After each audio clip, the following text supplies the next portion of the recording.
الحمدللہ نحمدہ ونستعینہ ونستغفرہ اما بعد فاعوذ باللہ من الشیطان الرجیم بسم اللہ الرحمن الرحیم رب اغفر لی ولوالدی وللمؤمنین یوم یقوم الحساب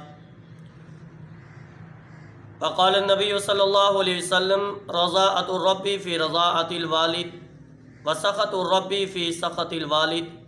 آپ کے سامنے آج جو ہے آپ صلی اللہ علیہ وسلم کی ایک حدیث اور قرآن پاک میں سے جو ہم حضرت ابراہیم علیہ السلام کی دعا اور ہم نماز کے آخر کے اندر بھی اس کو پڑھتے ہیں، رب اغفر لی ولوالدی وللمؤمنین یوم یقوم الحساب۔ اس کے اندر اللہ تبارک و تعالی نے ارشاد فرمایا کہ رب اغفر لی، کہ مجھے بخش دے۔ بندہ کہہ رہا ہے مجھے بخش دے، رب اغفر لی ولوالدی، اور میرے والدین کو بخش دے، وللمؤمنین یوم یقوم الحساب، اور تمام مومنین کو بخش دے۔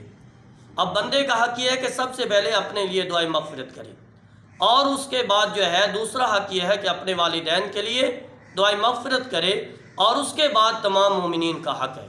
اب ہمیں یہ بتلا دیا کہ اگر تیرے سامنے تیرے والدین بھی آ جائیں اور تیرے دوست احباب بھی آ جائیں اور پوری دنیا کے مسلمان آ جائیں، تو سب سے پہلے تیری ذمہ داری ہے کہ اپنے والدین کا حق ادا کر۔ سبحان اللہ۔ اپنے والدین کا حق ادا کر، اور والدین کی دعا اور بد دعا اس کی آسمان کے درمیان کوئی رکاوٹ نہیں ہے۔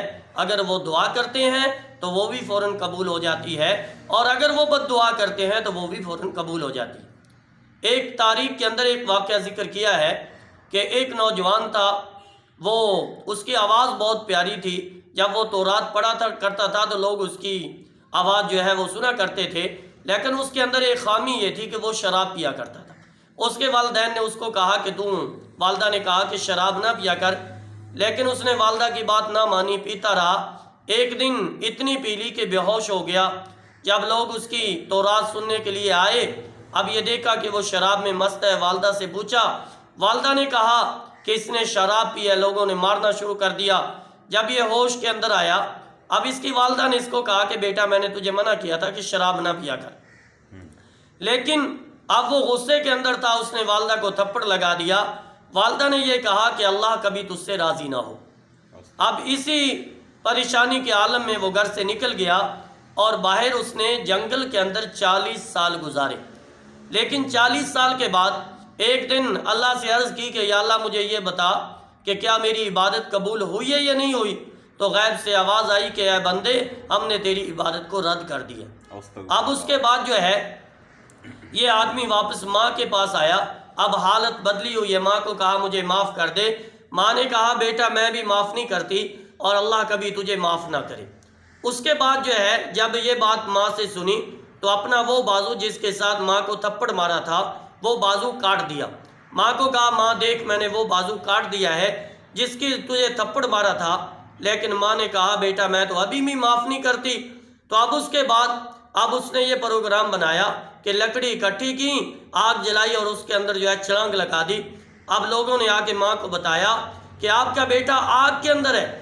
ماں جیسی بھی ہو لیکن اپنے بیٹے کی تکلیف کو گوارا نہیں کر سکتی۔ اب ماں نے جو ہے فوراً کہا یا اللہ میں نے اپنے بیٹے کو معاف کر دیا۔